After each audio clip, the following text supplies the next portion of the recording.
Hi everyone, so I'm doing my February wrap up.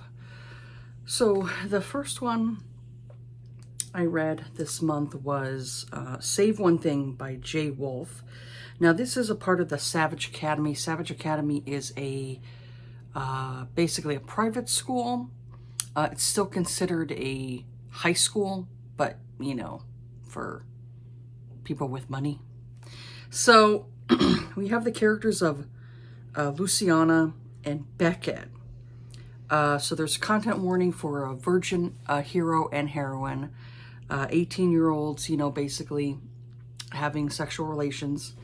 There also is male oral essay in here, or like at least attempted. And there's anger issues, and there's a possessive hero. So we have Beckett and Luciana first met at a party. Now, Beckett's half-brother is Julian from the Savage U books. So they're half-brothers. And then Helen from the previous series, which was the Savage Crew series. Helen, her sister's Luciana. So when both Beckett and Luciana are 13, they meet each other at this little party. I think it was Helen and Luciana had come over, or it might have been the other way around. But they end up meeting with each other, and they kind of get off on the wrong foot. Just the way that Beckett acts, he very comes off like he doesn't like her. You know, that's the way, you know, Luciana interprets it, is like he doesn't like her, but it's anything but that.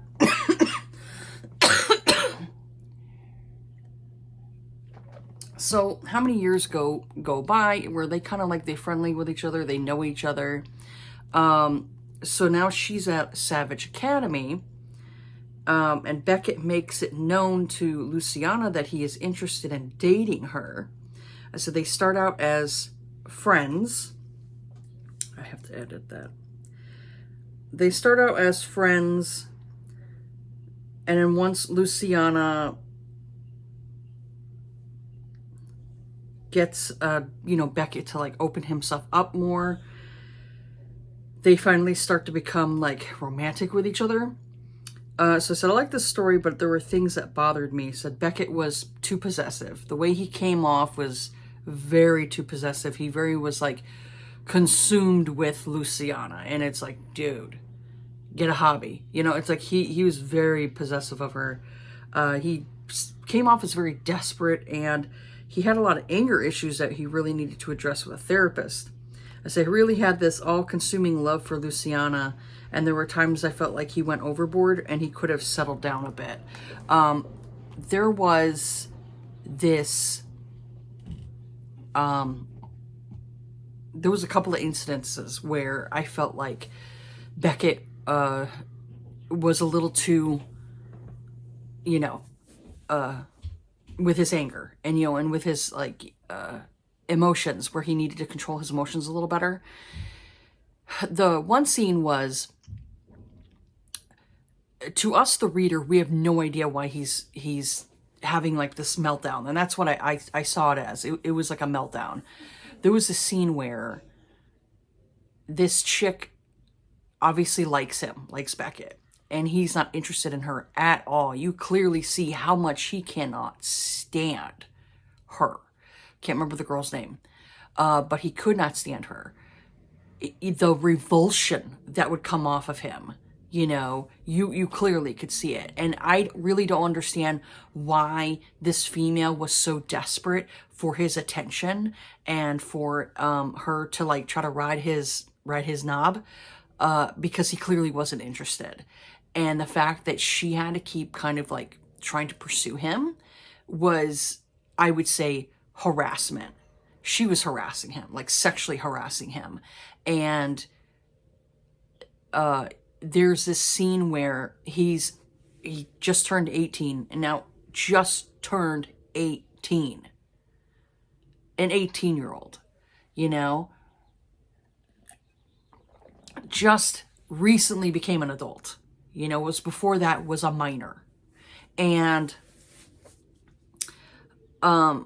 she starts to kind of like she gets close to him where she wants to kiss him, and he like flings her off of him and gets up and starts like berating her and saying all of these things to her, and looked really disgusted. He was like really upset, you know, like really upset.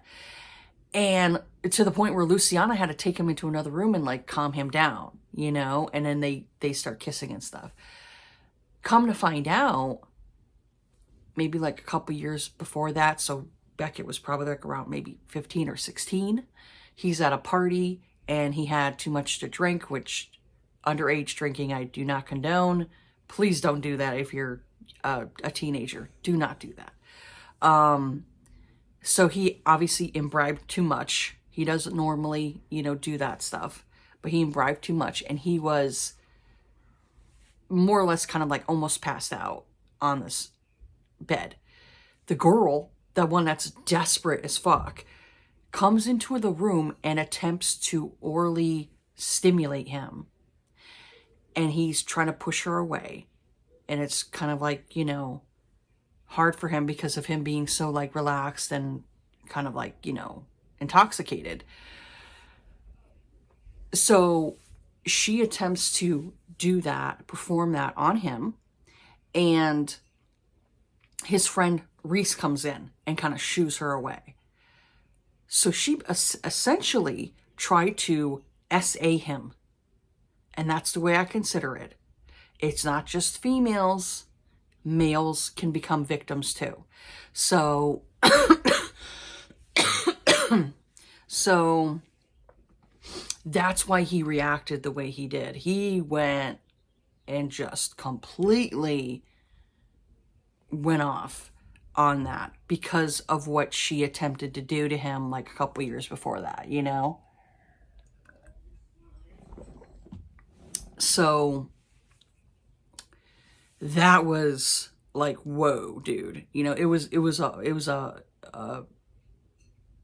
big reaction. And I understand like why, you know, he reacted that way.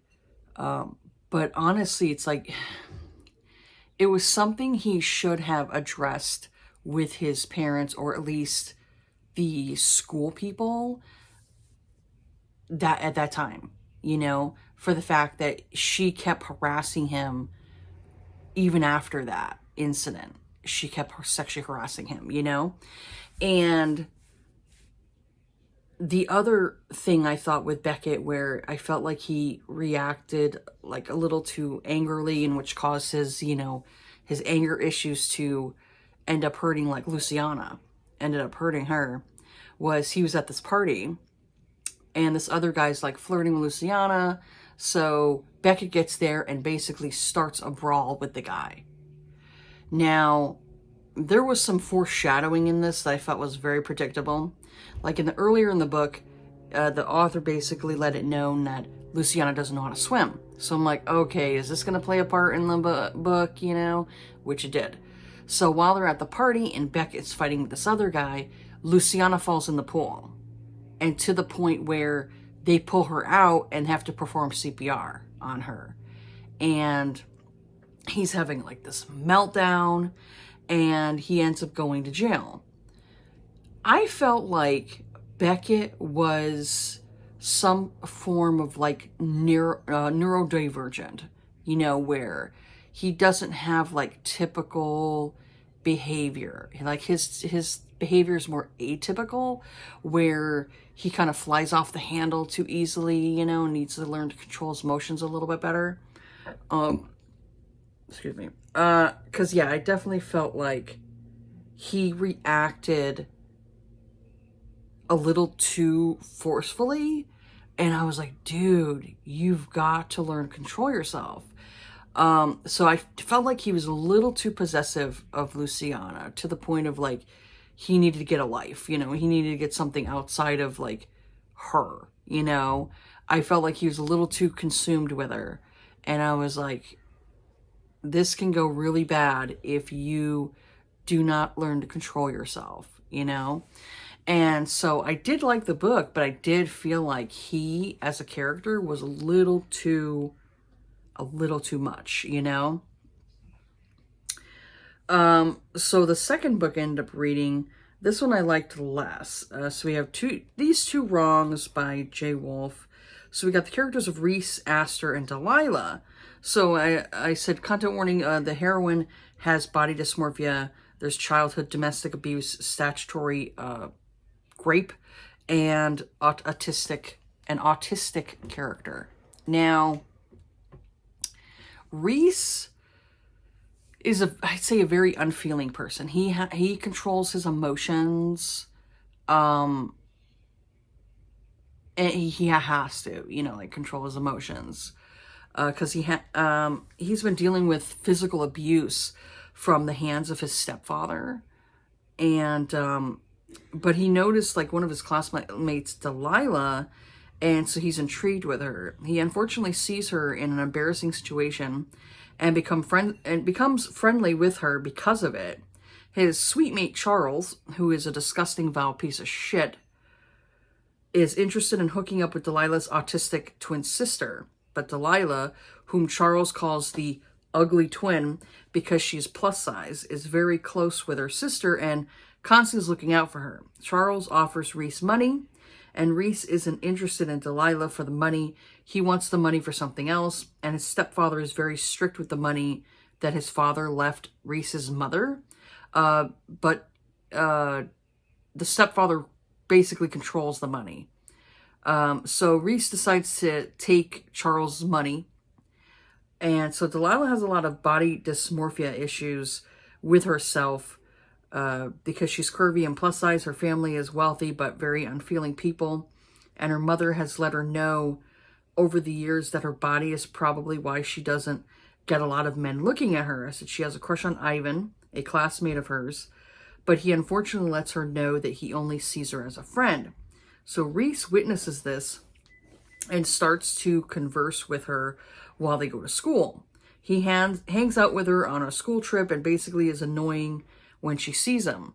So I said one night while they're on their school trip, both Reese and Delilah are high on weed and they decide to have sex. So Reese gets his rocks off, but Delilah doesn't, and she avoids him. And so when he finally talks with her, she lets him know that he was a bad lay. He was not good in bed, you know, didn't get her there or anything. So he asks for tips, and they go about practicing so he gets better in the bedroom.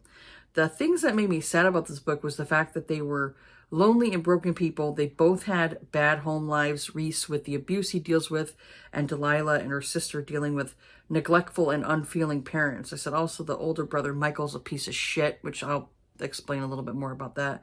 So it also was a bit bored in places. I felt like the pace of this book was drawn out and long.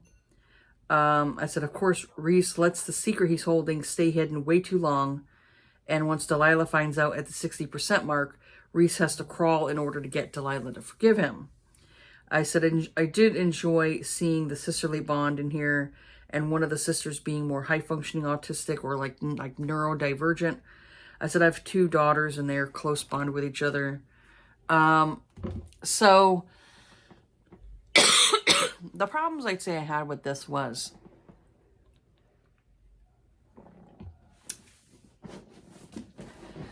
the fact that Charles is a disgusting, vile piece of shit that really needs to take a dirt nap, because he did a lot of things besides trying to get into a autistic girl's, young lady's panties.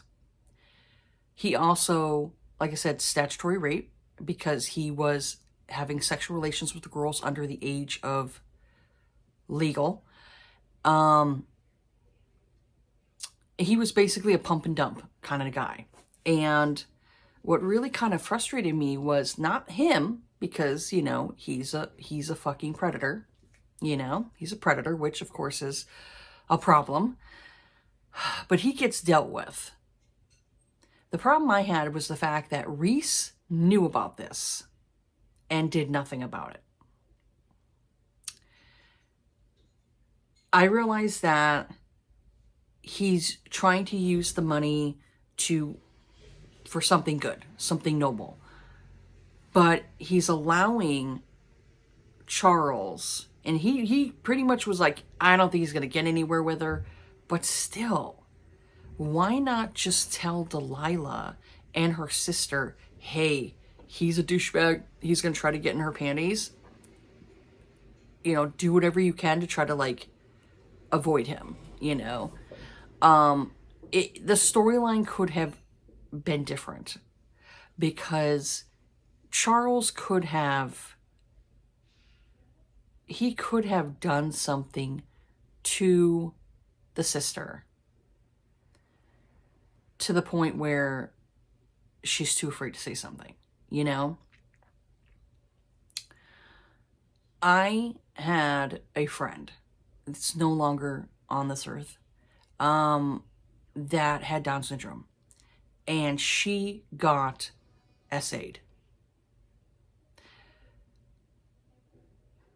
This is my fear for my own child, you know, and any child that has some type of neurodivergence or is mentally challenged in some way, that predators prey on people like that.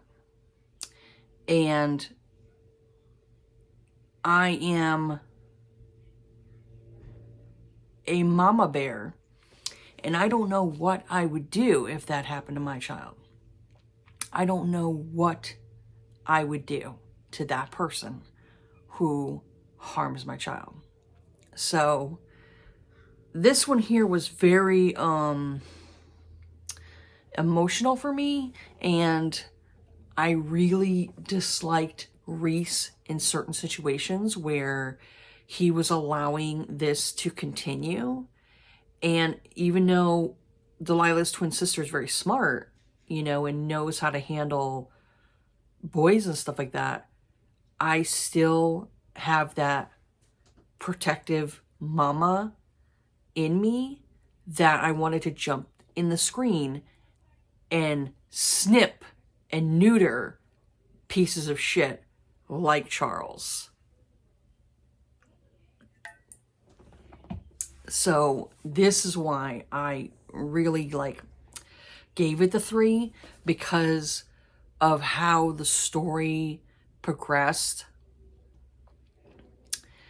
That, you know, Charles was, you know, obviously kissing the sister. And I was like, he should have never touched her. It should have never got to that point. Should have never got to that point.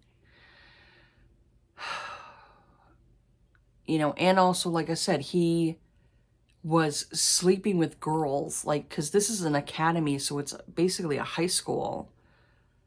And there are girls that are underage that are going there, like 14 years old. You know, like, look at high school.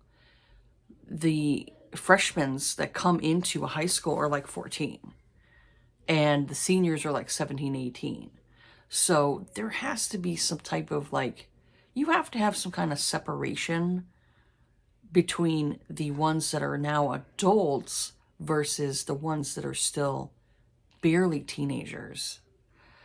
So, I had issues when it came to that. Like, he took too long to, like, explain to Delilah. And then the other thing that kind of, like, annoyed me was the fact that she had, like, body dysmorphia, which her family did not help. Her family did not help in any way. And not only did I not like the treatment, like, her family and their brother Michael did not like the treatment of how they treated the autistic daughter, where they're trying to force her to eat something she doesn't want to eat. Like, autistic people, a lot of them have a lot of food aversions, you know, like, it's not just maybe the taste, it could be the texture, it could be the fucking color that is causing this autistic person to say, I don't want to touch that, you know, I'm not gonna touch that with a 10 fucking foot pole, you know. My daughter, my youngest daughter, she will starve before she eats something she doesn't want to eat. Even if I tell her, oh, this tastes good, you're going to like it. No. Nope. Nope. Same thing with my stepson. He's the same way. Even if you give him chicken nuggets, like say if you give him like dino nuggets, it could taste the same, but because it's shaped like a fucking dinosaur, he will not touch it. I'm telling you, that's how autism works, So when you have autistic children, you need to know that fucking menu before you even go to the restaurant, So her brother, the brother Michael, was trying to force salad onto the autistic young lady. And she started to kind of go in meltdown mode where she starts to shut down, covers her ears, does things to let people know she's not comfortable in this space. So the fact that the brother was a piece of shit, the parents were neglectful toward this young lady and did not put her in like different behaviors. There is no cure for autism. It's something that they're born with. It's not something that, oh, you're given this, so if they go and try these therapies, it's going to cure you. No. You're born with that. I knew at a very young age with my youngest, there was something different about her. I didn't know what, because I didn't really know autism at that time, but I knew there was something different about her. And so when I started dating my boyfriend at the time, now my husband, when I was dating him and he had said to me that he had an autistic son, and I'm like, okay, I've never really been around autistic kids. So when I got to know my stepson, I was like, okay, this is how like his autism is, And then when I had gotten, had my daughter, had my youngest, and I knew there was something different about her, and we were like, could she be autistic too? Maybe. That type of diagnosis is not just like a one diagnosis thing. It takes months for you to get a proper diagnosis of autism. And it all depends on the autism spectrum, because it is a spectrum. There are different levels of autism. My stepson's high functioning. He is fairly typical, but he has quirks. He has routines. He likes a routine. That's what makes him most comfortable, is the routine. With my youngest, she can kind of go a little bit outside of a routine because girls with autism are different than boys with autism. So she does things that are slightly different than what Chandler does, my stepson. So with that, it's like, you have to get to know your child and how their autism is, how it functions for them, And what we are trying to do as typical people is trying to get the atypical child or adult as comfortable as they can in a typical world. That's essentially what you're trying to do, And so you have to change up certain things. There are certain foods that if they don't want to eat, then they don't eat them. You can try to introduce them to new foods, like suggestion-wise, but not forcefully. Forcing is not going to help. So with the brother, he really pissed me off. And that scene really, like, that scene triggered me. That scene right there triggered me, because I know what it's like to have a child at a restaurant and they don't want to eat what's on their plate. Am I going to force my youngest to eat it? No. It's going to come home with me and I'm probably going to eat it later. Or my husband's probably going to eat it. But you have to find something else, you know? Like mac and cheese. She'll eat mac and cheese. Certain mac and cheeses she don't eat. If you give her Velveeta, she'll eat it. If it's baked mac and cheese, she won't touch it. She won't touch it. Has to be particular type. So that annoyed me. And then, like I said, with how Charles was essentially being a predator toward the sister, the autistic sister, and the fact that Reese chose to kind of let it ride out really irritated me. Really irritated me. So that's why I ended up giving it like, giving it a 3 because of how he was, and also, Delilah and the fact of her body dysmorphia kind of frustrated me a little bit, because there's a difference between being curvy and being morbidly obese. She obviously wasn't morbidly obese. She was just curvy. So she really needed to talk to a therapist and kind of get out like her family, like hiccups and stuff like that. Because I think it would have definitely helped with her confidence, and helped with how she felt about herself and everything, because there's all kinds of bodies out there. You're not going to have like the same type of body type. Like even my children have different body types. My oldest is more curvy. She has more curves to her. There's nothing wrong with that. My youngest is real thin, so they both have different body types.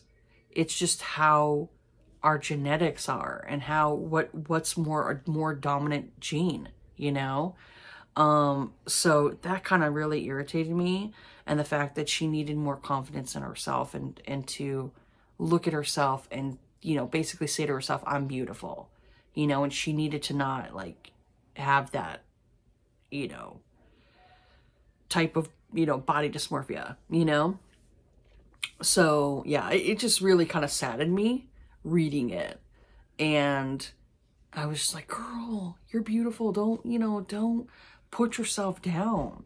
Like if you are like morbidly obese and you want to change your body, good for you, good for you. I'm overweight, I am considered morbidly obese, and, changing your lifestyle around, your diet and everything, it's hard. It's hard to like, give up on certain things and work on your body to try to like trim it down and different things like that. It's hard doing it, I walk a lot, but I still like am not down to the weight I want to be, it's not an easy thing. So it's very difficult. So I respect the people who really work hard to get to that goal of where they want to be, So the next book I ended up reading was Start a Fire. This is The Savage Crew. Now, book number 1. Now, this is the high school in the town, the public high school. So we got Sebastian, he goes by Bash, and Grace Patel.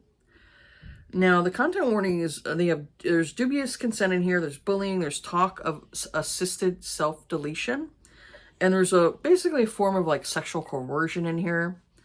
So Grace and her mother come back to the U.S. from being in Switzerland for over a year, and they are financially less stable when they left. Her father self-deleted due to an illness that caused him a lot of pain, and insurance doesn't cover self-deletion for family members.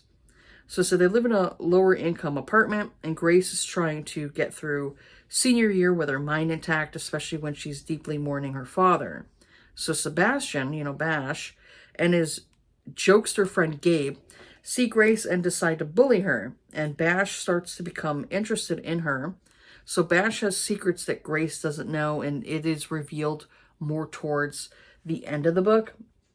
So I said I enjoyed this book, and you could see how Elena, the heroine in Sweet Like Poison, was during high school and how much she evolved as a character, because her and Grace were friends at one time, and then they became enemies, and then they became like, we don't really like each other, but we'll kind of ignore, like avoid each other, So I said, Bash has a lot of anger, and there are times where he reacted a certain way with Grace, and neither the heroine or us, as the reader, knew about why he acted the way he did. And so once his secrets were revealed, the puzzle pieces in my head started to form, and now I know why Bash was the way he was. I said, it was an interesting story. Grace basically used to be more of a cheerleader, more of a popular girl. She had money, and basically seeing your parent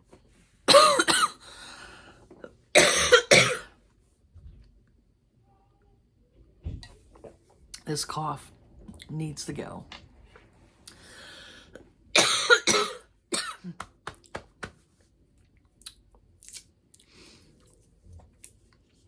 Seeing your parent like deteriorate and die,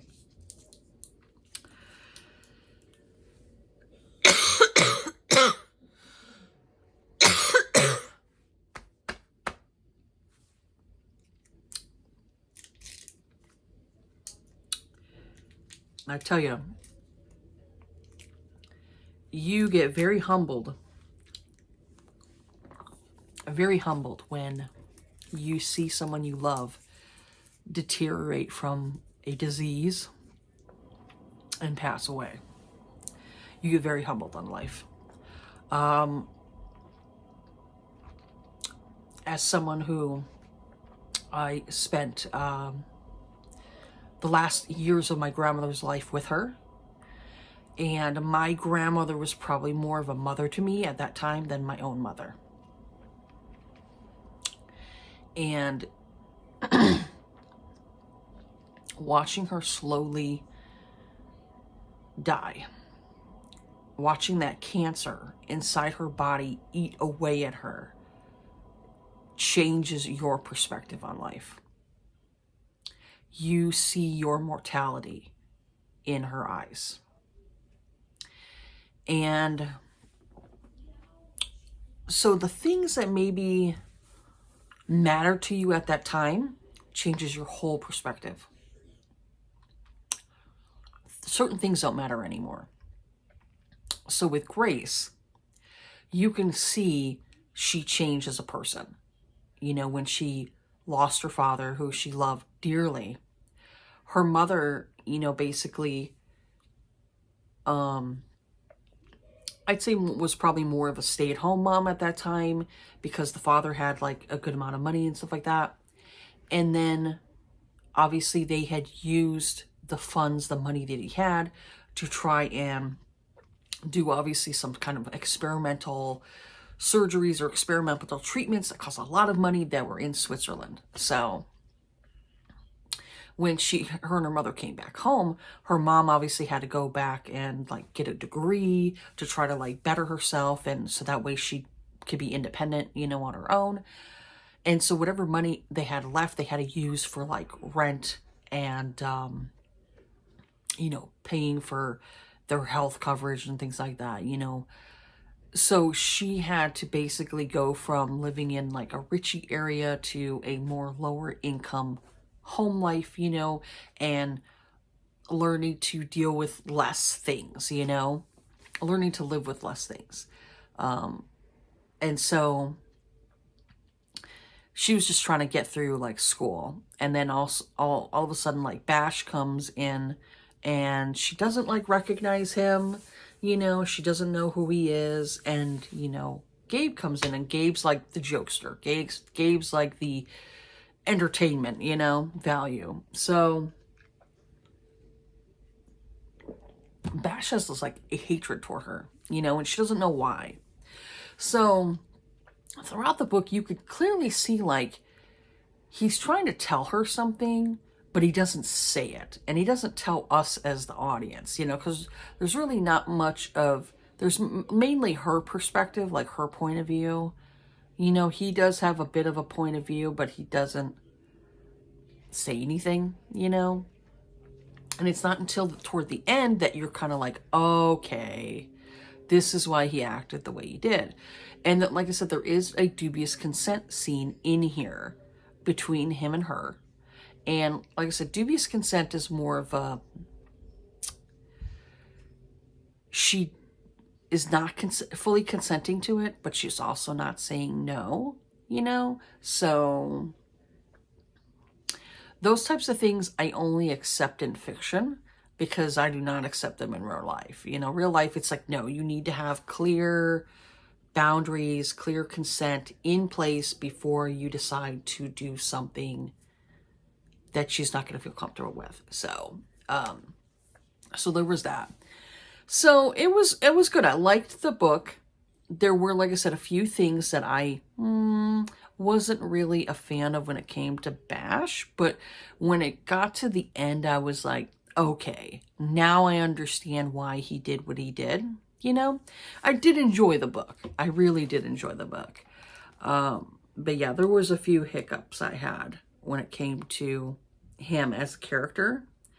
But like seeing, it was so sad though, just seeing like her still mourning her dad, and her mom was great. You know, her mom was very supportive, and you could see like their family dynamic and the things that they did to protect themselves, you know, and each other. And it's just, you know, she needed, you know, like somebody like in her corner, you know. And then there was like, you know, obviously like drama going on with like, you know, high school and things like that, high school drama. And,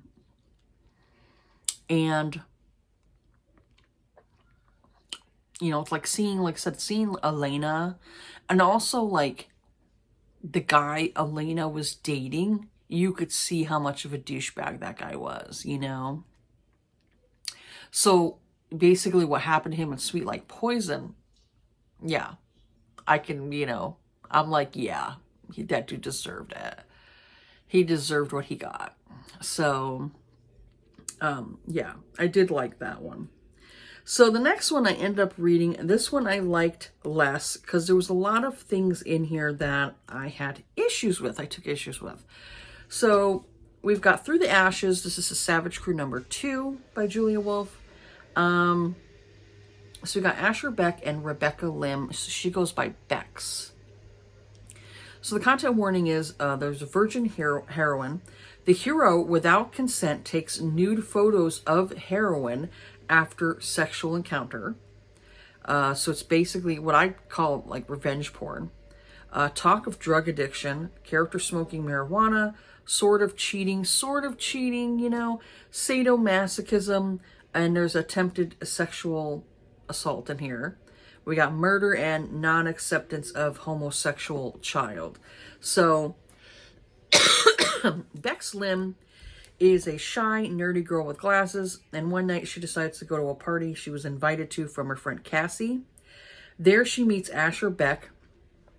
She has seen him around, but she never paid much thought to him because he's a popular jock and the popular guys don't go for the nerdy girls. Bex is trying to enjoy herself, and Asher starts up a conversation, which leads to her up in his room and her losing her virginity. So Bex is kind of seeing a guy named Elijah. I would say like, it's not serious. Like it's still in the beginning stages where they haven't really like gone on like any really like dates. They've kind of like hung out as a group. So I really don't consider that dates, you know. They're still kind of more in the beginning phase where they haven't even like kissed or anything, you know. They haven't been intimate, you know. She's still kind of like very shy around him. Like she's not sure if she wants to date him. That's why I said it's kind of cheating, but it's not really because they weren't really dating. It was more of like in the beginner stages, you know? And plus also he was doing other things too. So I would say like he wasn't being like faithful to her, you know? It comes out. He was like, you know, fooling around with other girls. So, But things are not going great between her and Elijah because, like I said, it's beginning stages. She's still like uncomfortable with him. They're hanging out at a party when Bex sees Asher again, and Asher is pissed because he had no idea that she had a boyfriend. He thinks that she's dating Elijah, so he gets mad. He decides to go back at Bex by showing Elijah naked photos of her that Asher basically took without consent when Bex was sleeping. After him and her had sex, he took photos. He took photos. So Elijah gets mad and calls Bex a lot of derogatory names, and that was undeserved, especially since we find out, he was sleeping around with other girls, fooling around with other girls, and I'm like, dude, you're being hypocritical. You're being a hypocrite. We don't do that. So the next day, Asher apologizes by sending her another pic with him and her in his bed. He's leaning back, she's right next to him, and he's smiling. And I'm like, dude, this is not the way to get her attention. You're just going to piss her off even more, So Bex is, of course, angrier, and the flirting begins from there. He is nonstop, continues to pursue her, and let her know that he likes her, So most of the story was sad to me because you see two characters dealing with losses, but finding each other through the pain. I said I also wasn't a huge fan of how Asher treated Bex at the beginning, especially because he was blaming her for something that wasn't her fault at all, and he made her feel guilty about it for way too long, then expecting her to make all of the sacrifices for him. So with this one here,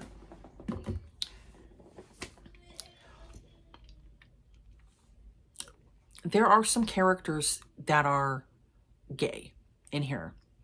And both of these characters are both addicted to drugs. One of them passes away. The other one is blamed. And it just made me very sad because there still is that there still is it with families where certain family dynamics, certain family relationships,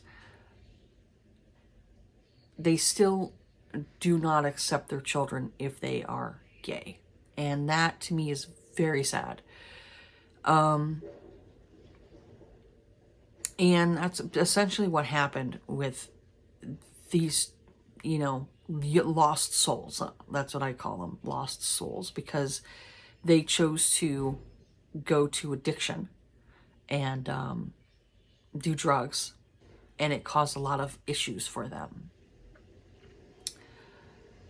And it made me very sad because if the families just accepted them and loved them, maybe they would have never went to that point, of like addiction to try to like mask the pain that they were feeling. It's a very sad situation. For me, if I had my child came out as saying they were gay, I wouldn't care. Basically it would be like, do you care about this person that you're with? Do you care about your partner? Do you love your partner? Respect your partner? If that's the way you feel, don't let me hold you back. Don't let anybody hold you back. As long as you're in a consenting relationship with adults, an adult consenting relationship. It's not my business what you do in the bedroom. It is not. It is not my business. It's nobody's business. It's nobody's business what me as a straight person does in my own bedroom. That's nobody's business but my own and my husband's. So to me, it's like, you may not maybe you don't accept that your child is a certain sexuality, but you have to respect their choices they make while they go throughout their life. You know, there will never be 100% acceptance, but you can at least respect that your child is going to make the decisions that is right for them. You know, as the parent, all you need to do is just tell your child that you still love them and you still are going to be there for them if they need somebody to talk to. That's the best thing you can do as the parent. You know, to me, I feel like if your religion is telling you, if you are a religious person, your religion is telling you that's a sin, maybe you should choose a different religion. And to me, it's like I grew up with, you know, in the 90s with teenagers who were too scared to tell their parents about the sexuality. And it made me sad because I could see the hurt in their eyes and the fear they had, you know? It made me very sad. And, you know, for me, I'm like, you know, I can look at women, I can be attracted to women, but I'm not sexually attracted to women. You know, like I can look at a woman and be like, she's very beautiful. You know, like this woman's very beautiful. You know, I wish I had her body type of thing. You know, I could appreciate a woman's body, but I don't have that sexual inclination to be with a woman that way, you know, intimately. I am interested in sausage, not taco. You know, that's just how I am. You know, that's my sexual, you know, thoughts. So for me, I respect anybody who they're open and they're, you know, they know what they want. They're not trying to punish themselves with being a different way. You know, you can't help, as long as like nothing happened to you when you were little, you know, and you know, because things can happen that way too. Abuse, things like that. But if you grew up in a, you know, normal household, you know, a regular traditional household, and you just have these feelings, you know, these sexual feelings, you repressing them, trying to make it go away is not going to help, you know. So the best thing you can do is make sure that you're with partners that respect you, that listen to you when it comes to consent. That's the best thing you can do. This is why I don't have like a particular religion that I follow, because I've seen too much hate come from that, or people use religion to abuse others, and I really don't like that. I really dislike that. It causes like is more division with people, and I really wish people would fucking get along with each other. I really wish people would just find common ground with each other and learn to fucking get along, because I just see like way too much hate in this world, and it's just all for what I consider shallow reasons. It doesn't matter to me what a person does in their own bedroom. If you respect me as a person, I'm going to respect you back. And that's fucking it. That's the bottom line. You respect me, I respect you back. I don't care what your bedroom, you know, proclivities are, as long as it's with consenting adults. It's not my business, you know. So yeah, it makes me angry when I still see family members that don't respect and support their family member when they come out as, you know, gay, lesbian, bisexual, whatever have you. It just makes me sad. So with that, the story was very emotional, and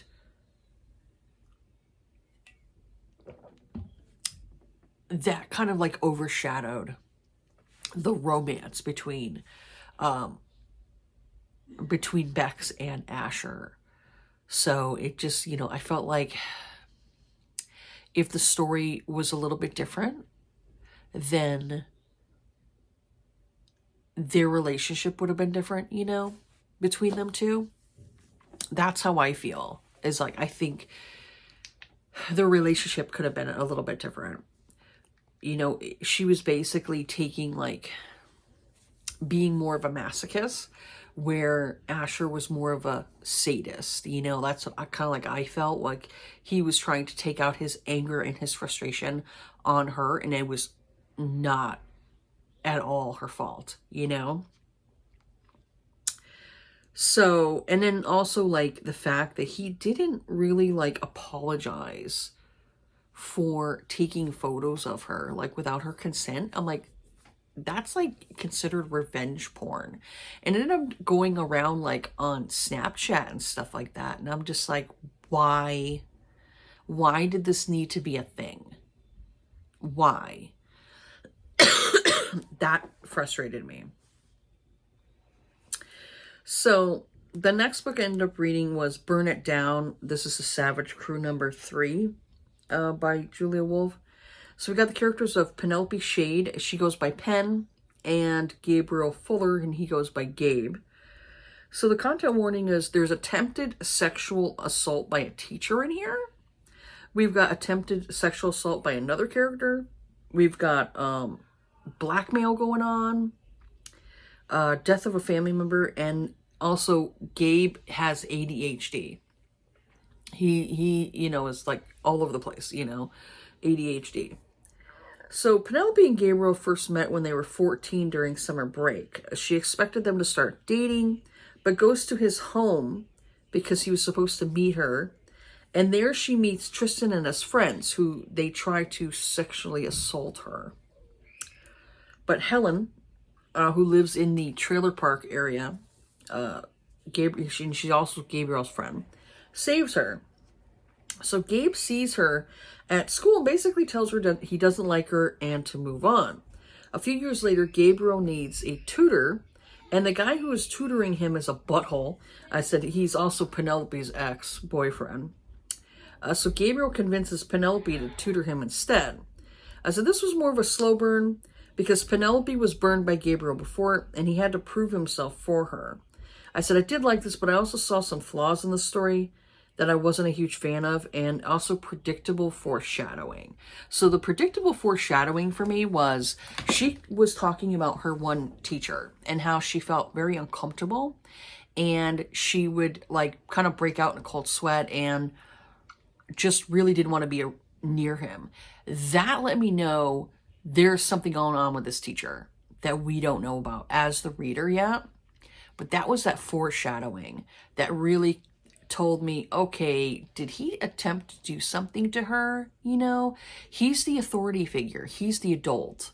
So the fact that he's going to try to do something with her, motherfucker needs to lose his license and a kick in the balls. So the third act conflict I was not a fan of, because you had her at a dance waiting for Gabe, and Gabe was doing like ring fighting that his brother would kind of force him to do. Tristan was not a good guy. And the father, Gabriel's father, was an alcoholic and cared more about... So, Gabriel's dad was an alcoholic. You could see like he did love his children, but he cared more about his addiction over his children. And it made me sad. So there was a scene in here where Gabe loses his father. And it's heartbreaking. It is heartbreaking. So there was a scene in here where the teacher attempts to, again, try to sexually assault Penelope. This really irritated me because there was an incident ended up happening. She gets injured, and I didn't like that third act conflict. I thought it was very, like, kind of predictable to me, and also, like, I don't know, it just, third act conflict could have, like, it could have been different, you know? And so when Gabe's father passes away, she's like, you know, tries to be there for him and stuff like that. And I just felt like it was like, you need better communication with each other, you know? He needed to explain to her before all this freaking drama of why he pushed her away, you know? And it really frustrated me. I'd say that this was like a 3.5, you know, like maybe like a 3.5, you know. It almost could have been a 4 to me, but there was those issues that really just frustrated me, you know. And it was the type of drama where I'm like, I don't like that type of drama, you know. I don't like it when, you know, an author uses it as a like third act conflict, and I'm just like, why, you know. So I ended up reading another book. Now, I'm not going to talk about that one because I really disliked that book. I really disliked it. And it's funny because there was a couple people like that I follow that they love that book. And I'm just like, oh God, there were multiple things in it that really just pissed me off. And I ended up giving it a 2. But I don't want to talk about it. I'd rather kind of save that book as more of like, I'll talk about it like toward the end of the year, you know, of like books for the year that I really disliked and my reasons why. So unfortunately, it ended up putting me kind of like in a reading slump. Like I'm currently reading another Julia Wolf book, but I'm doing it more at a very slow pace. Like I barely read like a couple of pages and I'm falling asleep, you know, kind of thing. So I haven't been putting much time into my into that ebook because I'm really pissed, and I'm afraid like I'm not gonna like the second book in that series. So it's kind of like made me do some rereading. So I ended up starting to reread this one again, and put in my little notes. I like to put in my little tabs and stuff like that. You know, I do different colors and stuff. So I'm starting to do that. I may get a little bit farther today with this book, with rereading it. But man, at the beginning, I totally forgot about this. At the beginning of this book, his father, Lord Dane, or I think it's the Marquess of Dane. The Marquess of Dane, Sebastian, but he goes by Dane. When Sebastian was born, he had other siblings that had died, and the mother, it was the other Dane's wife. His wife and his 4 children ended up dying to, what was it again? Typhus or something? Typhus. They ended up dying of typhus. And so the older Lord Dane had ended up marrying this younger woman who obviously was Italian, and he could talk about her olive skin and how it was like basically like sinful.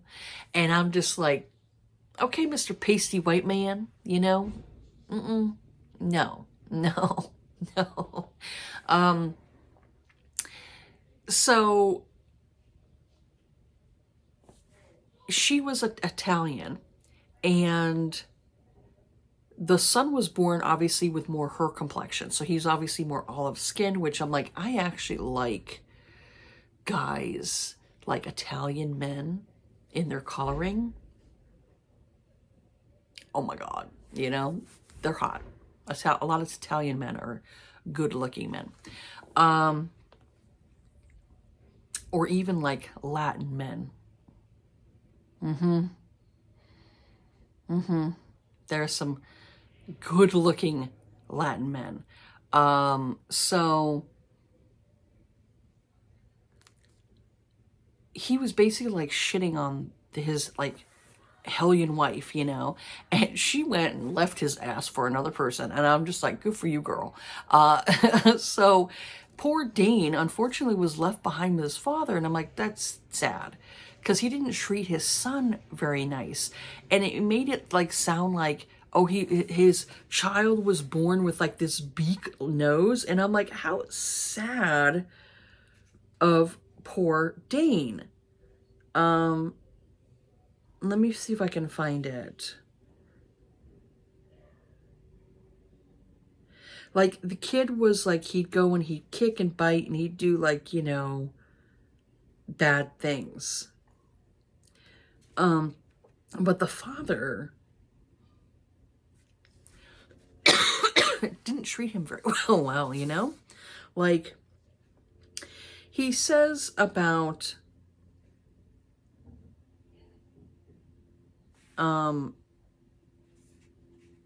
yeah, it says, society was stunned. The Ballesters could trace their line back to Saxon times, 7 centuries earlier. One of them had wed a Norman lady and received a barony from William I in reward. Since then, no Ballester had ever married a foreigner. Society concluded that the Marquess of Dane's mind was disordered by grief. Not many months later, his lordship himself gloomily suspected that his mind had been disordered by something. He had married, he thought, a very beautiful raven-haired girl who gazed at him adoringly and smiled and agreed with every word he uttered. What he'd wed, he found out, was a dormant volcano. The ink was scarcely dry on the marriage lines before she began to erupt. She was spoiled, proud, passionate, and quick-tempered. She was recklessly extravagant, talked too much and too little, or too loudly, and mocked his commands. Worst of all, her uninhibited behavior in bed appalled him. Yeah, she probably was a very sexual person, and he was like, oh, you know, oh my God. So only the fear that the Ballaster line would otherwise die out kept him returning to that bed. He gritted his teeth and did his duty. When at last she was breeding, he quitted the exercise and began praying fervently for a son so he wouldn't have to do it again. In May of 1795, Providence answered his prayers. When he got his first look at the infant, though, Lord Dane suspected it was Satan who'd answered them. His heir was a wizened olive thing with large black eyes, ill-proportioned limbs, and a grossly oversized nose. It howled incessantly. So mean. That is so mean to basically call your child ugly. And then proceeded to treat Dane, little Dane, like crap. And I'm like, no wonder the kid was a complete little brat. Was a brat, got sent to Eton, got left there, basically. And then he kind of grew up like with this attitude and with this like, you know, where he was like, I'm a bad guy kind of thing. And I'm like, because he didn't have anybody to nurture him. You know, the only one who actually was there for the boy was this one, I believe it was the one maid or something, you know, like it was a maid or a nurse who actually was trying to be, you know, there for him. And then he ended up getting sent to like the school and stuff like that. So I very much felt sorry for like Dane in here because I'm like, his parents, like his mother abandoned him and his father basically just treated him like he was the spawn of Satan. And I'm just like, that's so mean to say that about your child. So I'm like, no wonder he was like, you know, bad, you know? So I'm like, I'm reintroducing myself to these characters again. And I'm just like, poor Dane, you know, like poor Dane. Like, I know he does like other things in here that kind of like, you know, pisses people off. But yeah, I'm like, I decided to like reread that one. And put in my little marks. And then I ended up buying this for myself because I really loved this book, you know, which is like shocking, because usually when it says like that it's a viral hit, I'm usually like, no, no, no, because usually the viral stuff is not stuff I like. So, so I did really like this one. Maybe because it was horror and it's like a romantic comedy. It really hit for me. I don't know why, but it did. So I picked up that book and I'm rereading this one too. Like I'm kind of like, you know, I'm slowly getting through it, putting my marks into the places that I want to leave it in, you know, and do all this stuff. The only thing I don't do for like annotating and all that stuff is I don't put notes in. I don't put things like that. Like I may put like, if I want to put in like maybe a post-it note and maybe leave it on that page or something like that, but I don't write in my books and stuff like that. So the only annotating kind of stuff I do is I just leave my little things in there. So I'm doing like pink for her and I'm doing blue for him because it's a dual POV. So I'm rereading that one. And then once I'm done with that, I picked up the latest special edition of the Ruby Dixon Ice Planet Barbarians. So this one here I did like. I do want to go into this one here and like reread it, put my little things in. So I need to do that one with that book. And then I wanted to also go back to this one because I didn't go and do any things in this book. And I really loved that one last year. So I want to reread this one again. And then go from there. So that's pretty much what I read for this month, for February. And like I said, I don't want to get in a reading slump, so I figured if I'm going to go in and I'm going to put like, you know, put my little marks in for those books that I have. And then hopefully my head can kind of like get back into like the series that I was reading for the Julia Wolf, and hopefully I can kind of get through that series. I do want to read... she has like this Rockstar series. I do want to get into that one too. I basically want to kind of like get through all of her books. For March, I am currently listening to an audiobook. So I want to go and there's 4 books in the series that I'm going to be reading or listening to. So I want to go and post that in March for my vlog. I might be able to do another vlog. It depends. I'll have to see. Maybe I might be able to do another vlog. It depends on how much time I have and how much I want to dedicate to like another vlog. We'll see. But this is what I read for February. Did you read something in February that really, you know, you really enjoyed? Or is there something maybe you read in February that really frustrated you and like really angered you, you know, and you want to talk about it? Let me know in the comment section. But yeah, that's it for this video here. Have yourselves a good day. Take care of yourselves. Be kind to each other. And I will see you all on the next video. All right. Bye.